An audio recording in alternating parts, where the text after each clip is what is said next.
এই ভাই চল তো একটু খাই, সন্ধ্যাবেলা না খুব খিদে খিদে লাগছে। জানো খেতে ভাই, খাবে একটু? না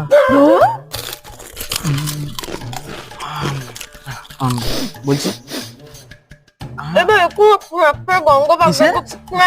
হ্যাঁ কি মা কি হয়েছে বলতো তোর? কদিন ধরে কিছু দেখে মুড ঠিক লাগছে না। আর বলিস না। ঠিক আছে বলবো না, কিন্তু শোন, স্ন্যাক্স খেয়েছি, এবার একটু মনটা না মিষ্টি মিষ্টি খেয়েছি। তোর কি লজ্জা শরম নেই রে?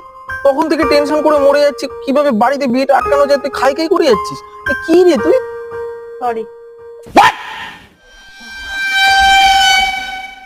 শোন ভাই, হ্যাঁ বিয়েটা কর। হ্যাঁ বিশ্বাস কর, বিয়ে করলে জীবন অনেক লাভ আছে। কি কি লাভ আছে একটু শোনা তো আমার। তোর কতটা লাভ আছে আমি জানি না, হ্যাঁ। কিন্তু আমি তো তোর বিয়েতে কবজি ডুবিয়ে মাটন খাবো। হে গে মরবি রে মেয়ে তুই।